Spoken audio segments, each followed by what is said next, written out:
Hi everyone. Thanks for joining us this evening for this happy hour conversation. My name is William Smith. I'm the editor of Art in America magazine, and I'm joined by Gina Beavers, an artist whose work I've been following for a long time. We actually ran a feature about your paintings back in 2014, which I had the opportunity to revisit recently. So, Um, yeah, and as part of this series of talks with artists that we're doing remotely over Zoom, we're also highlighting artists whose shows have been canceled or postponed because of the pandemic and social distancing. So I really do want to hear about what you're working on now, um, what your new work is like, and how you think about it in relation to the paintings and sculptures that you've been making for the last decade or so. yeah. So the show that I have been planning and working on is from Marion Boski Gallery in Chelsea. So it's the largest show that I've ever done, like physical space wise. So I had like 24 pieces that I'm still actually kind of working on as I've had this more, extra time. I'm still kind of finishing them. The show title is to be World War Me. Um, I was just thinking about this idea that this life that we live online um, is so personal and specific to ourselves and small in a certain kind of way, like so individual. Then at the same time, it can be like huge and global. And I feel like this situation is a really good example of that, of these like global things, global issues right next to incredibly intimate realities. And then World War Me is also like a broader kind of title referencing different veins in my work. So sort of like I'm at war within myself. Um, so do you want me to show you some works? Maybe Sure, the yeah. If you have some of the new paintings available, we can talk about them a little bit, and then sort of go in reverse order to think about how they connect with older themes. Okay, cool. So these are all images from, I have two spaces and the downstairs space doesn't have a lot of light. That's like kind of bad lighting. So I apologize. But there are these two large pieces that are makeup tutorials. Let me see if I can put them side by side. Yeah. And they're the largest ones I've ever done from this series. And they're 8 feet by 6 feet.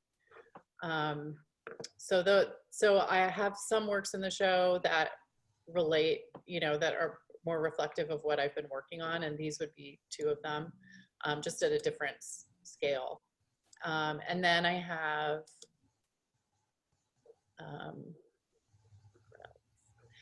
then I have some pieces where I'm actually let's see, painting.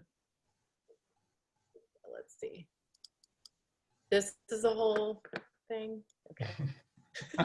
So wait, in terms of the makeup tutorials, could you explain to Yeah. people where you're getting those images and Yeah. um, So these have been appearing like in my feed for probably the last 5 years or so, but then I also go searching for them. I watch YouTube tutorial videos as well. Um, so I just originally about 5 years ago started making these with the idea that I was just struck by this image of, it looked like the painting was sort of drawing and painting itself. And at the same time, you'll find these like makeup accounts where the makeup artists are talking to each other and they sound like painters. They're talking about pigments, they're talking about brushes. So there's this whole creative community happening online as well around makeup. So that's kind of where the original idea, also this idea that the painting wants you, it's not only teaching you something, it's also, it wants you to kind of like it, like it's trying to look beautiful for you. There's a serial aspect to it where it's sort of heightens the animation of the piece because it's almost like it's like frame by frame, like a movie. Well, not like a movie, but like, Like a YouTube video. Yeah. Like that, yeah, like a moving picture, I guess Yeah. is what I'm saying. Uh, Like a Muybridge horse running across yes, the screen there, exactly. except it's this beautiful makeup being applied. Yeah. No, So in the original videos, are the images actually that close up? Are they cropped in a similar way, or yeah, no, these are more from the format of like an Instagram collage app, Mhm. or something. The videos will get pretty close, but yeah, because they're usually explaining as they go, you see their whole face. So. I think it's interesting to point out as well that you mentioned the poor lighting in part of your studio, but it actually is revealing about the nature of the canvases in a way that maybe just a flat, well lit image wouldn't be. Mhm, Because I think people can see shadows, for instance, under the lips mhm. and glares and other parts, and that's because your canvases are reliefs, right? Yeah, and some of the shadows are painted and some of the glares are painted. So like on this lip here, this Yeah. giant lip here, this whole white area is painted. Um, but some of the glare, yeah, so it's trying to reflect that it's a photographic image. Like the painting, I want it to speak to the fact that it's from that world, like it's from this other world we inhabit. So it uses the language of like photography. But yeah, there's also glares. Like there's a huge glare here Mhm. that's not painted, but it makes it confusing. But if we looked at the painting of the lips, for instance, from the side, Yeah, how wide would it be, and to what extent would some of the forms protrude off of the canvas? yeah. This one I would say is like 6 to 8 inches off, like maybe the lipstick and the lip itself. I don't know if you can see. Oh This is yeah, like a that's a back great shot. view. Yeah, so you can kind of see this one. It's actually I'm trying to paint a Laura Owens painting on my lip in this one. Um, it has a much deeper. I mean, this is like 12 to 14 inches depth, and then here, so the eyes are a little bit flatter, although the brushes are there's some depth, and then the lips are more 3D. Is there another photo? Wait, there might be more here. So you're clearly making a correspondence between the canvas that you're working on and the human body, right? Could you talk about that relationship and how it plays out in your work? Yeah, that's really interesting. I guess the sense that the painting is a personality, the painting is an extension of me, the painting is an action. Um, yeah, but yeah, that's a really interesting question. I don't know how to answer that really. I guess if you think about the history of, like, say, abstract expressionism or American painting as the canvas as this place to act. Well, the painting is acting in these like specific ways. It's not like heroic. It's not necessarily, trying to kind of um, sort of preen and like show off or anything like that. It's really trying to get you, it's like very needy in a certain kind of way. Like it Mhm. really, it wants to be liked, which is, not the greatest kind of personality trait, I guess, like in a person, Yeah. and it's a different kind of, it's probably an attitude that's closer to like outsider art or something like that, but it's definitely something about an embedded desire within the social media and the places that I'm taking from as well. Yeah, I think that's an interesting description of images that would exist on social media, that they want to be liked and they Yeah. exist to be liked. Yeah. Um, you've you've gotten quite a lot of source material from social media. I'm assuming Instagram primarily, but you mentioned a couple of other sources. That includes a whole genre of food porn, Hmm. images of and images of the body, images of celebrities sometimes. Hmm. In your mind, what are some of the underlying links between the images that you gravitate toward on social media? Yeah. And maybe on top of that, is there a distinction between images that you gravitate toward as a person versus what you gravitate toward as a painter? Interesting. Yeah. Hmm. Yeah, I don't know if those two things are different. I think I'm just attracted to certain images, and if I can make them a painting, I'll try. Um, I started making the food photos because I was really intrigued with the attitude behind them, which was this kind of showing off. Um, that's another attitude that's sort of underlying all images on social media, is this kind of, promotion of yourself, showing off. Um, but I was also really interested in still life and the fact that people were composing these really amazing compositions with their phones. And I didn't know, like, are they influenced by food photography, like advertising, food advertising? Are they influenced by still life painting? Like, where are they getting this kind of sense? I think in terms of the connection, there is a way in which, like, an amateur creative, like a lot of the things that I'm sourcing from are groups or kind of I don't even know, trends, cultural trends, which describe a certain kind of creative person online creating things, whether they're photos of food or tutorials or body painting, or they're sort of an offshoot of like fine art, and they're in this other category. So I think also meme makers, people making joke memes, like I download that, um, as another category of like creative, which I think is interesting to me. I'm just like interested in that.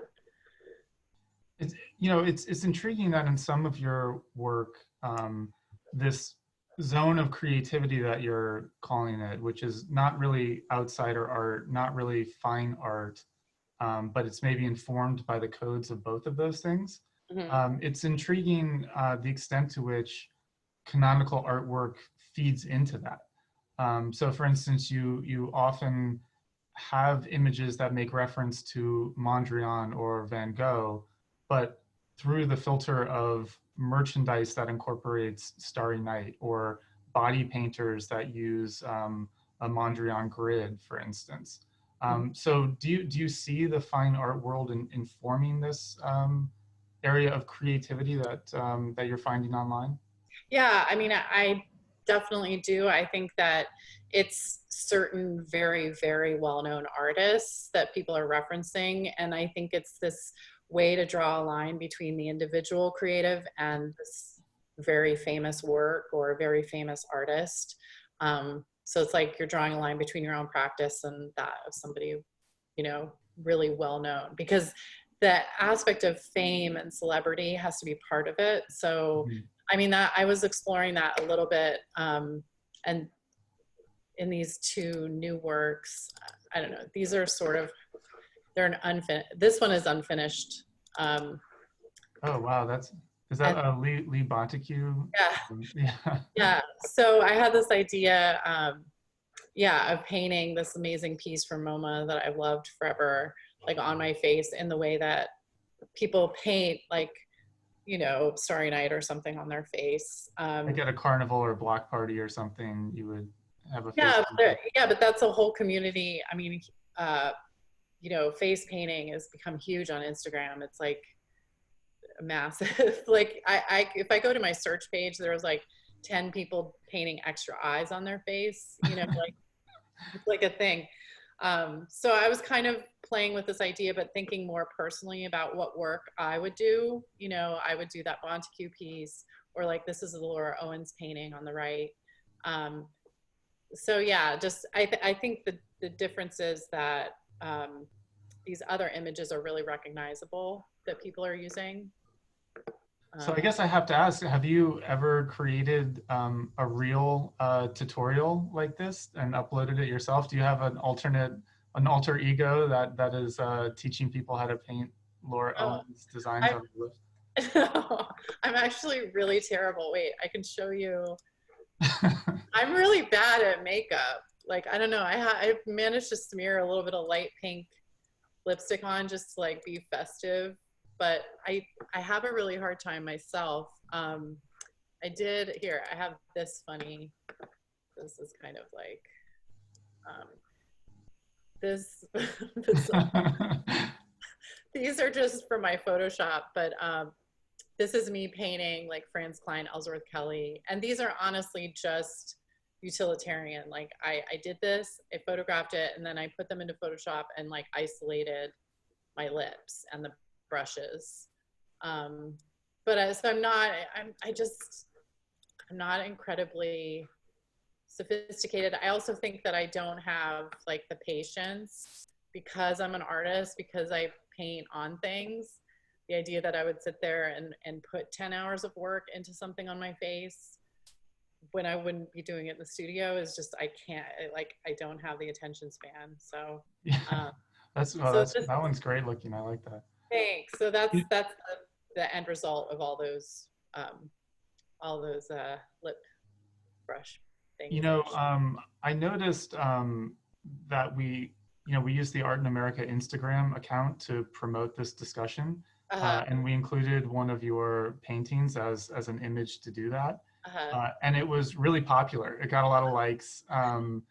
People really liked it, and it made me think of this kind of feedback loop that's operating in your work, where you're um, drawing upon images and cultural practices that exist online, creating paintings that are meant to be, on display in a gallery, and yet they also could be legitimately popular back in that realm of, popular creative expression that exists on the internet. Hmm. So now, now that we're all looking at art virtually and relying on these digital images to experience everything in the art world right now, do you think your work is in tune with that? Are we kind of closing a loop right now? Or is there something fundamentally missing when we don't interact with the physical presence of your paintings? Yeah, I mean, I think it's interesting because I think that artists working today have an awareness that their works are going to be online and they're going to be consumed online. Like it's in your mind as you're making something, that particularly if you're a painter or sculptor or somebody making something concrete like that, that it's going to then be looked at in a photograph online. So that I think that can affect the way that you make your work, like it informs Mhm. your work. But I have to say, like, having the last, 5, 6 weeks experience working under quarantine, the idea that like the show would be postponed, all of this work that I made for a space, like in my mind, I see it in a space. I see people interacting with it in a space as well as online. But, the space part is really important. And so I find it less motivating to work thinking that, oh, potentially they're just going to be online. So Mhm. I acknowledge, like, and I actually really embrace the fact that they will be online, in my work in general for years. But then at the same time, I'm realizing, like, obviously that other part is really important. I don't think the internet could ever replace the space of actually being you know, in a room with a work of art. Like I can't, yeah. I mean, do you think of the painting as sort of disrupting this cycle of image production and consumption in a certain way, like slowing it down a bit, forcing people to grapple with the material presence that you're offering? Yeah, I mean, I think I'm definitely doing that. Whether or not it actually forces people to do that, I don't know. But I am slowing it down and saying, like, this is important, this is important, this here, let's freeze this moment. I'm definitely doing that. And then in terms of the materiality, I use the three-dimensional nature of my work. I use for various reasons, but one that I do like is that when they're photographed, they cast their own shadow, and Mhm. so when people see them online, they're kind of like unsure what they are because they look animated in a certain kind of way. They look like claymation or something. Yeah. I've had people post images of my work, and then I can see in the comments somebody will be like, "What the hell is that?" Because Yeah. it's like so bizarrely specific. Like I know it's not like 3D animated. I know it's not a flat painting, but it sort of has its own life or something. It has its own weight. Yeah. I mean, and actually right now looking at your desktop where you have these different images layered together, it really is hard to understand what those things are like as things. You know, what am I what am I looking Yeah, at here? How yeah, is this layered? yeah. Um, it's really I'm interested in how you approach different ideas about genre. It seems like still lives. I mean, you mentioned some older traditions of painting that are maybe informing the way that amateur creatives are photographing their food. Um, yeah, the still life tradition, the vanitas tradition, maybe. Um, and I wonder what is it about those genres that allows them to persist. I mean, we're talking about 21st century technology, but for some reason, the first point of reference is like Dutch painting from the classical age. So Yeah, I mean, hmm, I think one answer is that kind of, the idea that like in my high school ELA class, I had to read the Bible because so much of literature, 20th century literature, was informed by allegories from the Bible. So I think some of these things definitely just persist. mhm. I do believe, but I also think that it's because everyone is an artist. So something like a self-portrait, 100 years ago would have just been painted by an artist, by a painter. Today, everyone has, a level of artistic ability at their fingertips with a camera. And so everyone becomes an artist, and self-portraits become, selfies or whatever. And then I also think like there's the still life connection to food photography, but I also think there is another conversation about influence from Asia, because I remember like in the 70s and 80s, I had some friends who would photograph their meals. Like this was like a tradition much longer, I think, in Japan and in Korea, to photograph, to have your camera and photograph things on your table. So I think a lot of that influence is also coming in. Um, yeah, That's but interesting. it's a good question. Yeah. I mean, yeah, I like the idea of people taking up these new technologies, but then kind of reverting to default positions that have just been inherited almost like through the ether somehow, you know. Yeah, it's really interesting. Um, in your work, as you mentioned, as we're looking at some of these lip paintings, you're having some overt conversations with older artists and artworks, and some of it is explicit, some of it is implicit. I'm just curious what you're looking at now. I mean, I think certainly probably most people listening to this have reference points like Oldenburg that come to mind, or various pop artists. But I'm curious, yeah, what you're looking at and how influence is operating from your perspective. Yeah, well, I think it's interesting with the two on the screen. I really had the idea, it's pretty obvious maybe in these two, of a palette. So it's like red, yellow, blue, or black and white. And then I went looking for images that resonated with me. And they tended to be abstract, like abstractions. Although I have another one that's like pinks and reds that has George O'Keeffe. So it's a little bit more, um, so I think it's a little bit more accidental that it tends to be in these two cases. So yeah, so I just did these as tabs so that if anyone wanted to look up these artists. um, William H. Johnson was like my first favorite artist, like high school, college. um, I loved his work so much. I think there's this aspect with his work where he was an incredibly trained artist, and yet he painted, in a naive kind of outsider style.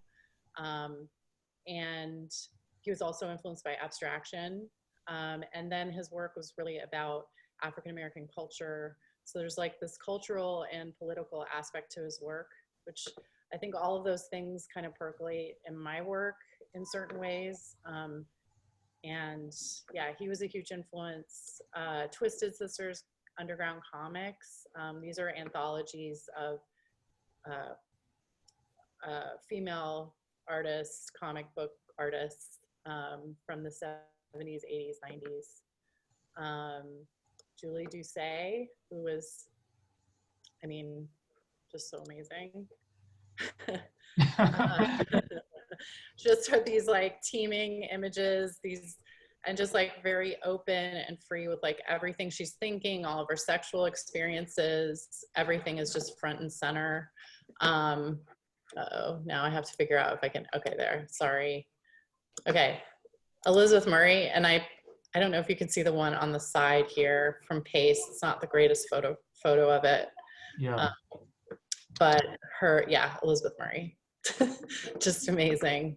The dimension, the kind of dry, the dryness of them, the way that they're blended, like it just, I love her work so much. Paul Tech. See this one down here of the birthday cake. Yeah, I think that's what, yeah. Which these sculptures that combine this kind of meatiness, this meat with kind of minimalism and abstraction. Essentially, the cake and the meat, there's a kind of grotesque quality in Paul Tech's work. I mean, we talked about how a lot of the images that you work with want to be liked in a certain way and that are meant to be pleasing. But that's not the full story. There's also this kind of undercurrent of the grotesque in what you're doing, where your compositions are based on these alluring images of food porn, as the genre is called, but they're repulsive in another way. Yeah, I really seek to make them elegant or attractive. Oh no, did I just say something else? No, I'm aware. I meant repulsive in the best way, Gina, not. No, for sure. I mean, that's part of it. I mean, I'm not like intending, like I'm trying to mirror the photograph. Like I'm trying to mimic the photograph as much as I can. And then as I fail, it's that whole like uncanny thing, you know, they say with, say in like 3D animation, when you're animating people, there's like this uncanny level where if you get it just below 100% or whatever, it falls in this. And I think that's a lot of the zone where I'm operating. I just cannot get it, you know, to look fully real. So then as it fails, it just looks a little uncanny and gross. And yeah, so, but that's just the process, I think, embedded in there. Failure and failure. Yeah, I mean, it's an interesting way of talking about it, like aiming for perfect verisimilitude, but then failing at a certain point, and that moment of failure being the tension in the work to a certain extent. Yeah. And that happens as well in depictions of the human figure. You know, do you want to talk about how bodies come into play, because there's a lot of eroticism in your work. Maybe, right, but I mean, I mean, that's a good example of, okay, sure, there's some eroticism here, but then there's something else going on that that changes the tone. Yeah. And maybe uncanny is the way of thinking about it. Yeah, no, it's true. I mean, I think playing with eroticism, it's kind of a trope maybe like picked up from social media, like memes that play with it, and partially to see how much you can get away with, because there are censors and there are limits on what you can actually, you know, publish. Yeah, and I think, yeah, this joke, I think it's also this joke about, this is, sorry, this is actually a Photoshop I made that I'm working on a painting of, which is like the, you know, Maurizio Catalan bananas. Is that common for you to create a photo collage prior to creating a painting? Here's another one. This was, so I made a bunch of photos of eggplant nails, and then I ended up making this painting. I think you guys posted that one. Yeah. Yeah, so I mean, I would say like the sexual content is like kind of overt there. But think that humor is kind of a way, not only just something that I'm sort of copying from the internet, but also I think for a way for a woman to kind of deal with sexuality in my imagery, because it's this category that is just like, you know, this bomb that goes off, like, you know, women lead these lives where we're kind of sexualized from the time we're children. And then somehow there's this idea, like one time I got into a political argument with someone, or it wasn't political, it was just about sexism. And they posted this butt cake as a response, like, oh, okay, Gina, like I can't say anything about sexism or something because I have images that maybe play with sexuality. But my attitude is, you know, as a woman, like the idea of the body being sexualized is something that I've dealt with since I was a child. And I don't think that that's something that most men can really understand. I mean, outside of people who've been abused or something, but most women can have some experience of being sexualized or, you know, just like objectified for their entire life, our entire lives. So the idea that like, because there's a proliferation of like women who are painting women now, or making sculptures of women, or you know, this idea that somehow that is a recreation of a sexist trope or something. I don't think it quite works. I think like women have all of this untapped territory where we deserve it. You know, we deserve it. Yeah. We can play in the zone because like this is our experience, you know, this is something that we've lived with. So anyway, sorry if I went like off on that. But I was thinking about how like the Guerrilla Girls have that piece about all of the nudes in museums, you know, all the female nudes in museums, you know. And it's tricky because in some ways for women it's just like a losing, it's like both choices are bad, because as long as women's bodies are kind of objectified, the minute you paint a woman's body, you're just playing into that history, you know, you can never escape it. So I just I don't know, just reject it and do whatever. Better to stick with eggplants and bananas. What? Better to stick with eggplants and bananas. Yeah, well, and the eggplants.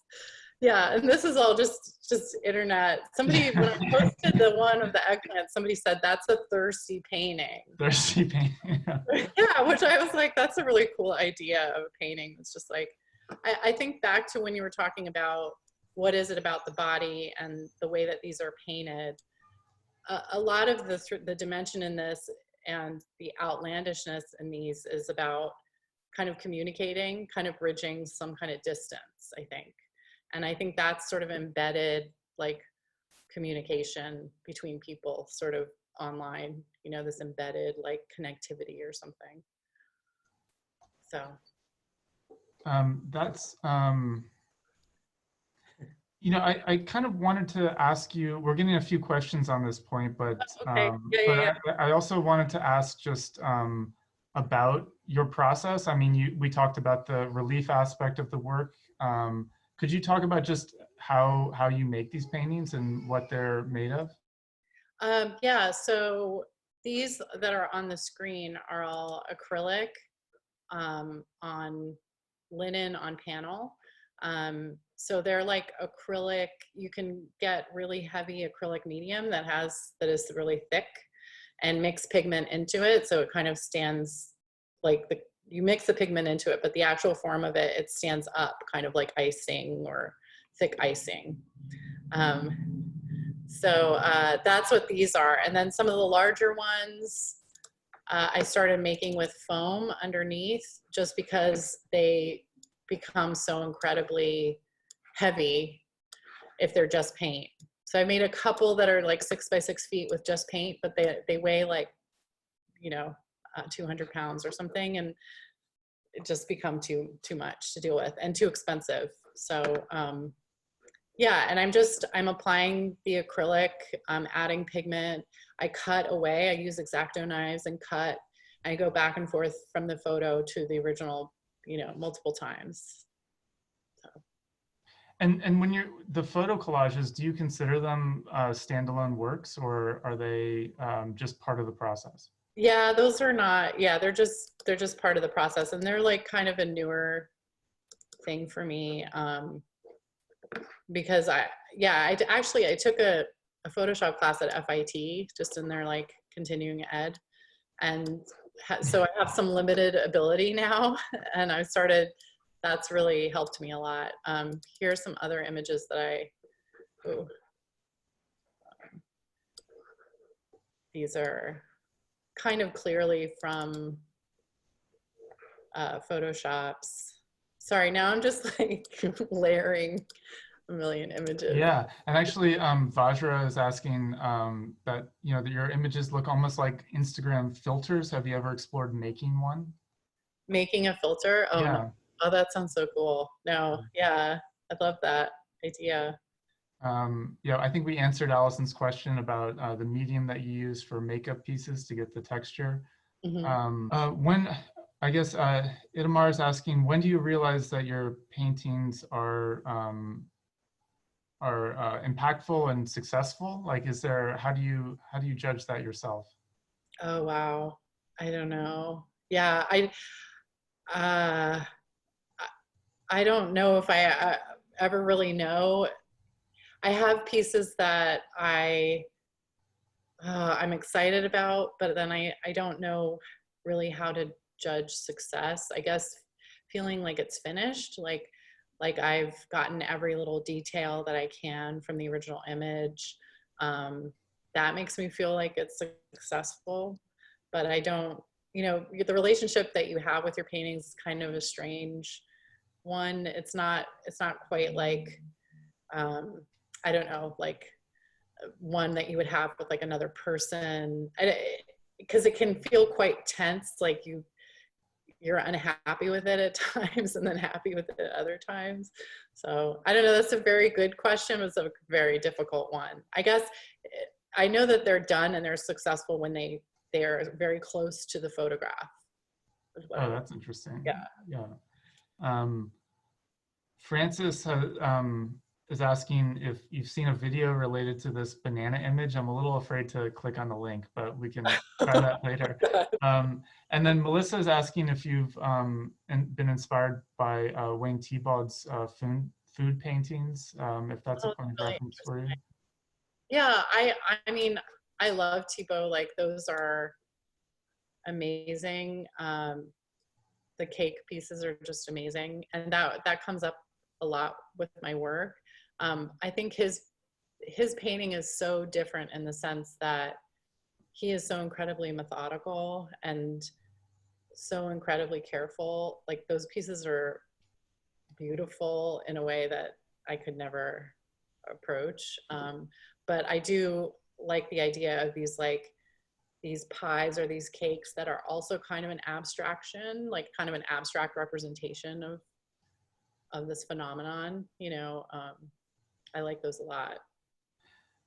We're getting a couple of questions apparently from art students, people who are thinking about careers as artists. And I mean, maybe there's general advice that you have for people who are starting out, but maybe there's also something more pointed that we can say now in this sort of moment of crisis about what being an artist means to you and why you keep at it. Yeah.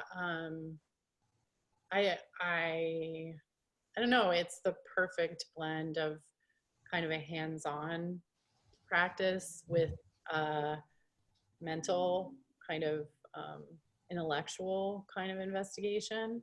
So it's like kind of heart and brain, um, which I love.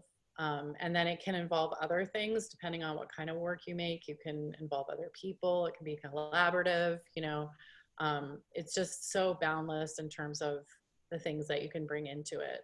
Um, so, and the question you asked about like now, like, yeah, Yeah, and and like as we talked about a little bit earlier, a lot of people are turning to artists for advice, like on how to deal with yeah, being by themselves. You don't have your daily routine anymore, and maybe a lot of people imagine that that's how artists deal with every day, you know, just Yeah. you go to the studio and there you are. Yeah. What is your quarantine routine like? Well, normally I would work like 10 to 10, but because there's a curfew in Newark, I can only work till 8. So I'm working like 10 to 8, and then I take an hour for lunch at like 2 or something. And normally I have 3 part-time assistants who can't work. Although I will say this coming week, one of my assistants is going to work in one space. I have 2 spaces. So she's going to work in one space and I'm going to work in the other.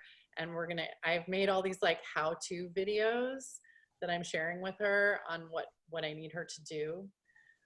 So it's kind of exciting because it never occurred to me before to like create videos, you know, so I guess it's coming out of this. It's good. The funny thing is, I mean, there's a distinction, I think, between, oh my God, my cat, she's losing it. Um, sorry. Everyone needs extra attention and Sorry, of course, pandemic classic times. Zoom. Yeah. No, I would just make a distinction between artists in general and then just like I'm an artist who makes my living selling my work. And um, so this time has really felt like work in a certain kind of way because it's like I really have to feel this pressure to get work done. And the rest of the time when everyone else is working and I'm working in my studio, it feels much more fun, but for some reason it feels very difficult now. Mm. So I don't know, it's like an inverse, where I think other people who don't rely on it as much for your income, this could be a much more playful, like the work could be really an escape, Mhm. from the daily kind of like boringness. But for me, it feels like a certain kind of pressure that I'm not used to. Yeah. So I don't know if that makes sense, but it's like an inverse. No, that I think that does. Yeah. Do you have any news about when we might be able to see this exhibition that you've been working on, or Uh, everything is just kind of on hold? yeah. It's kind of like, I don't know, like whenever New York State or New Yeah, York City decides, right, right. whenever the virus decides, as they say. I'm not sure. I'm like still pulling for like sometime before the summer, but I don't know it. Yeah, I don't have much more information than that. So yeah. How much time do you spend on Instagram every day? Oh, This is related to Julie's question about your research process. oh, okay. Yeah. Well, part of it is interesting. Instagram has changed so much. And this is also like how I used to use Google Images a lot, like Google image search or Google, just like, yeah. Um, and I used to put like palette into Google and I'd find all sorts of weird stuff. Like you could always find weird stuff, but now Google has become so commodified that I put in palette and it's like all makeup palettes for sale. And Instagram is kind of similar in the sense that it's an algorithm now. So there's a lot less chance that I'm going to come across something like whoever's work or profile I checked out. It's just going to be repeated like 100 times. They'll be like, oh, you're interested in female artists over 40. Okay, here are female artists over 40. It's like, no, I don't. It's almost like too much art in a way in my feed. So Hmm. I don't spend as much time as I used to, but I will do a lot of searching for different things, or I'll go to the like discover bar or the discover page and like look through, um, yeah, So look. are you finding it's harder to encounter the sort of vernacular creativity that once really, sparked a lot of interest in your paintings? Yeah, I think so. Yeah, and that's just because these formats have become really more about money, making money, or prioritizing Do you think algorithms. that's going to change your work? Is there a way for you to respond to that condition? Yeah, I mean, I guess the way that it has changed my work is that I'm making a lot more of my own compositions. So I'll have an idea. Like I couldn't believe that the eggplant nails didn't exist. So I'll go like Googling for like eggplant nails and it didn't exist. I was like so disappointed. Like you know, and I was like, well, I'll just make it myself. So yeah, in some ways, as I get to the edge of that, then I start like creating more of my own, you know, content influenced by, yeah. We're all content creators for Yeah. sure. That's what quarantine has done. Um, well, that might be a great place to leave it. Gina, thank you very much for taking the time to go through your work, and thank you to everyone who attended the Yeah, conversation thank you. and for all the great questions.